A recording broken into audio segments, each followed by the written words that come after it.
Hello, I'm Michael Glass from michaelglass.com, where we make informed decisions about our financial future. This is our Forex technical analysis video update. Before we begin our video, we always like to start off our disclosures. Any symbols that you see today should not be inferred as a trader recommendation. No matter what form of investing you choose, stock, forex, futures, option, they all have a level of risk associated with them. You can lose all of your money. Any strategies we show today are for informational purposes. Future results are not guaranteed. And finally, any investment decision you make is solely your own responsibility. Trade at your own risk. As we said, this is our Forex technical analysis video update. In each of our videos, we will review the prior session's price action to come up with key support and resistance price levels. We'll look at the crude and gold charts to come up with leading sentiment.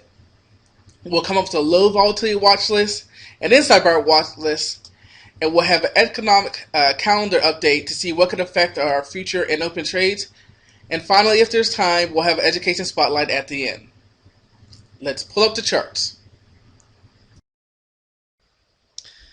Okay, as usual, we are starting off with the gold daily chart. Excuse me.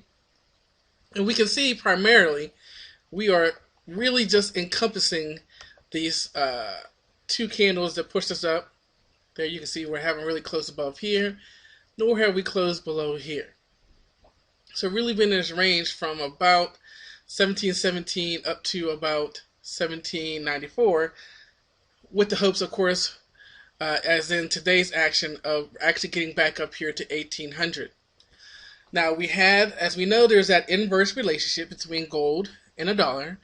And we had some negative news out of the dollar today, specifically from one of the Fed regional presidents, who basically said that recent FOMC policy was a mistake, and he said that there's really no intention of another quantitative easing. Now, what's interesting about that is that although that was negative for the market, it actually should be good for the dollar because it means they're not going to weaken it anymore. So we got a nice little doji here, and so we'll have to see which way it breaks from here. We can see on our hourly profile that it just really hovered, so a lot of resistance up here, so we really need to go ahead and either break up to new highs at 1800, or we'll probably come back down and retest that 1717 on the way back to the 20 moving average. When we switch over, we can see that information about the dollar really led to a nice move here on the pound dollar, and we finally broke above this resistance price level. And remember, what did I say? What were we going to need to really break through it? And that is volume. So as we come down here, we can see that today's volume, although not magnificent, did give us pretty much the most volume in this most recent uptrend. So we got the volume to move us higher. Now we have to get a little picky because we can see there is one last hurdle. We have this wick right here, again at 1.654, and that's basically where we close. So this is the next hurdle. Notice that we were above this, and then the sellers came in and pushed us back down. So we need to continue to have volume, and we need to continue to have the pound in control in order to get this to move higher. And so what do we see on our hourly? We can see we are well above our long-term moving average. We are in a sell zone, getting ready to cross beneath our short-term moving average. And what we're seeing is we initially had this big move up here in that divergence, meaning they're going in different directions, but now they're coming back together, and but the dollar could not take control, which had this sideways price action. We can see here's our pound trending higher, and we can see the dollar, once going sideways, now moved lower, and now it's consolidating. The other thing to point out here on our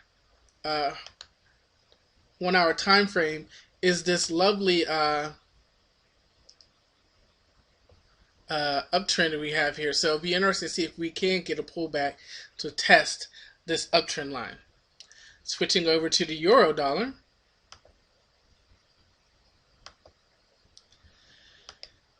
We don't see the strength. Sure, we got a move, but we didn't see the real push higher.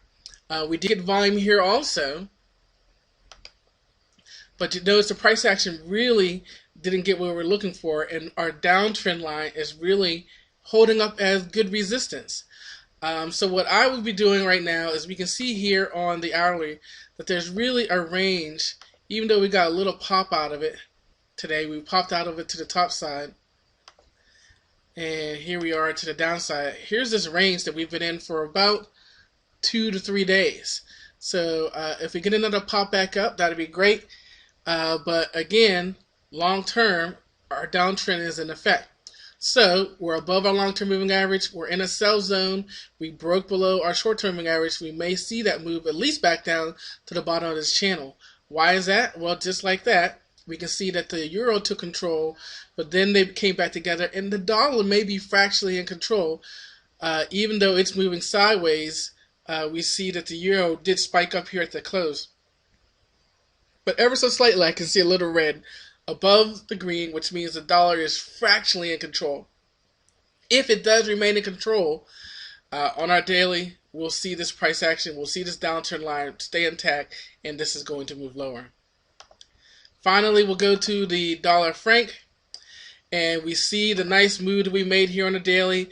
The dollar franc caught up to the rest of them, although it didn't reach the 50 moving average, it did air kiss it a little bit.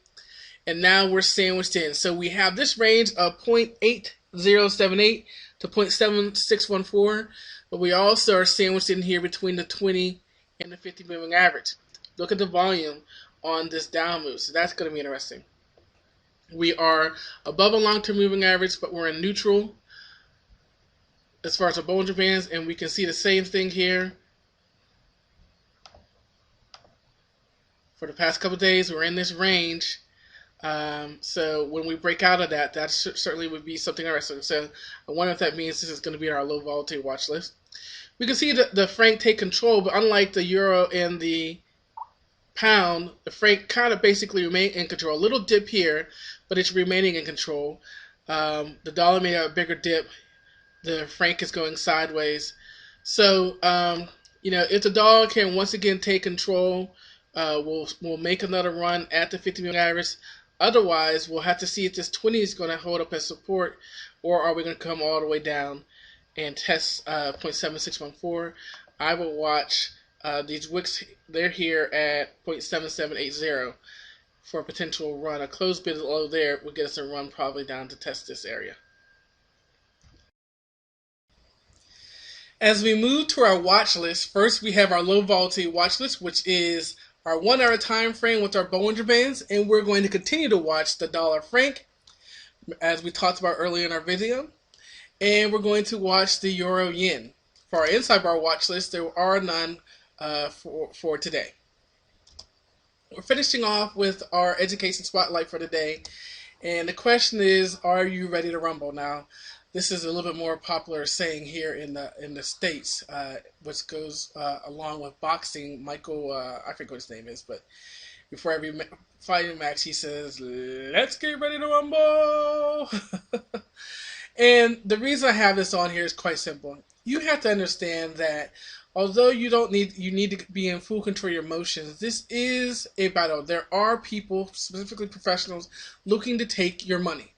If you trade widely, if you trade loosely, if you trade undisciplined, they're going to take your money. The way I like to say it is, when you go shopping, most people either do a little research first. When they get to the store, they look for the sales. So that's what you should be doing as a part of your setups for trading. Find the wholesale prices and give them back to the losers, the unprofessionals, the inconsistent traders at retail. Because see, that's what makes them a retail trader, a newbie trader, inconsistent trader, because they're buying at retail.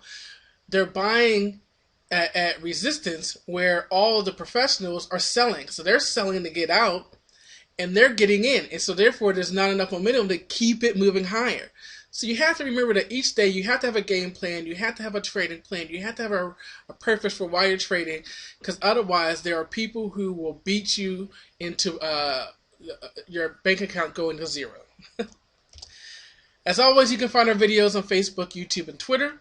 You know about our resources. We have our free high probability trading course, our coaching, It's all about developing a trader's mindset. We can help you one-on-one develop a personalized training plan, help you develop a game plan to get into the ring and to be able to defend yourself, and more importantly, take advantage so that you are the ones applying the pressure and not being pressured. For Forex, why not get paid to trade? There are ways to get rebates for your trading. It doesn't change the spreads, doesn't change your trading conditions, just get rebates, cash for trades. And again, those people looking for signals, they're a great signal ranking providing system. Find people that match up to your tolerance, your capital, receive the signals, trade them yourself, or have it traded automatically. As we said, this is a battle. This is about making money. This is a business. Treat it like a business. Treat it like your focus and discipline, and you'll be successful. Go into the ring with no game plan and get ready to be pinned. Thanks, guys, and I'll see you next time.